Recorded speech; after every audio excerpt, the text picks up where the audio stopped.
लोगों को बांट रहे हैं, ये इतनी ओछी रहा, ये तो दंगा फैलाने वाली बात है, ये तो हत्या करवाने वाली बात है। इन लोगों की सदस्यता डेफिनेटली रद्द होनी चाहिए। रामचरितमानस, भगवान राम, इनके ऊपर में आप इस तरह की बातें कर रहे हैं, तो मुझे लगता है कि निश्चित रूप से ये जो मांग है एकदम सही है और इनकी सदस्यता तत्काल रद्द करनी चाहिए।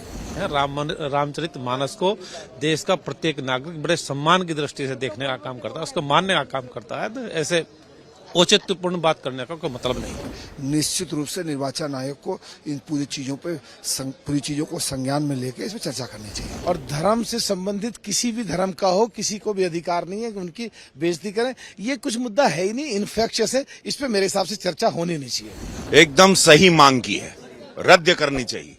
प्रभु राम पर अभी इन लोगों की राजनीति खत्म होगी तो अभी ये लेवल पर आ गए कि प्रभु राम पर, रामचरितमानस पर हमारे जो कई हजार साल पूरा विश्व मान रहा है इस हिंदुत्व को, इस सनातनी विचार को, उस पर ये लोग आरोप प्रत्यारोप लगाने की कोशिश कर रहे हैं, हिंदुओं को बांट रहे हैं। ये इतनी ओछी रहा, ये तो दंगा फैलाने वाली बात है, ये तो हत्या करवाने वाली बात है। इन लोगों की सदस्यता डेफिनेटली रद्द होनी चाहिए।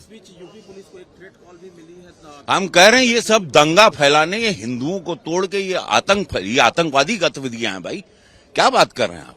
अब तक कर दिया जाना चाहिए था, पता नहीं अब तक क्यों नहीं हुआ, क्योंकि ये लोग वो लोग हैं जो देश में ऐसी राजनीति करते हैं, तुष्टीकरण की राजनीति करते हैं, हमें बांटने की कोशिश करते हैं। और अब तो ये इस स्तर पे उतर गए हैं, ऐसे इनकी सोच इतनी खराब हो गई है कि मुझे लगता है कि अब इनको माफ नहीं करना चाहिए।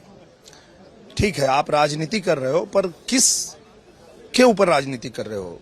रामचरितमानस, भगवान राम, इनके ऊपर में आप इस तरह की बातें कर रहे हैं, तो मुझे लगता है कि निश्चित रूप से ये जो मांग है एकदम सही है और इनकी सदस्यता तत्काल रद्द करनी चाहिए।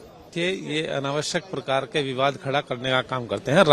रामचरितमानस को देश का प्रत्येक नागरिक बड़े सम्मान की दृष्टि से देखने का काम करता है, उसको मानने का काम करता है। तो ऐसे औचित्यपूर्ण बात करने का कोई मतलब नहीं है। लेकिन जो लोग सवाल उठा रहे हैं वो कहते हैं कि इसमें जातिगत विभेद किया गया है, उस पर टिप्पणी की गई है और उस विवादित हिस्से को हटाया जाना चाहिए रामचरितमानस से। ये सब चीजें ऐसी चीजें हैं जिनका कोई मतलब नहीं।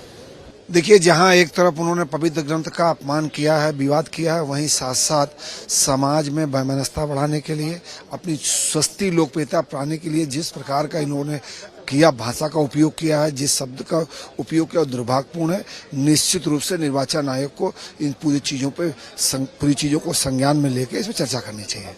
समाजवादी पार्टी में शिवपाल यादव जी राष्ट्रीय महासचिव बने हैं। मुलायम सिंह जी के बाद डिम्पल जी के इलेक्शन में उनको पैर छूकर घर में इका करके लेके आए। उनका अधिकृत बयान आ गया है कि मौर्य जी का निजी बयान है, उनका कोई लेना देना नहीं है।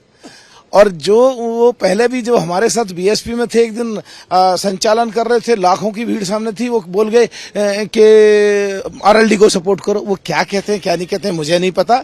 इसको रोल बैक करना चाहिए, अड़ना नहीं चाहिए। और धर्म से संबंधित किसी भी धर्म का हो, किसी को भी अधिकार नहीं है कि उनकी बेइज्जती करें। ये कुछ मुद्दा है ही नहीं, इनफेक्शियस है, इस पे मेरे हिसाब से चर्चा होनी नहीं चाहिए। अभी चर्चा देश पे हो, चर्चा सदन में हो, चर्चा राष्ट्रपति जी के अभिभाषण पे हो, चर्चा बजट पे हो, चर्चा 8-10 दिन से देश में जो ये अभी अडानी का एपिसोड चल रहा है इस पे हो, जो गरीब लोगों का पैसा LIC में और बैंकों में फंसा पड़ा इस पे चर्चा हो, सदन में चर्चा हो। वो तो बिल्कुल इनफेक्शियस मुद्दा है, मैं सोचता नहीं इस पर चर्चा होनी।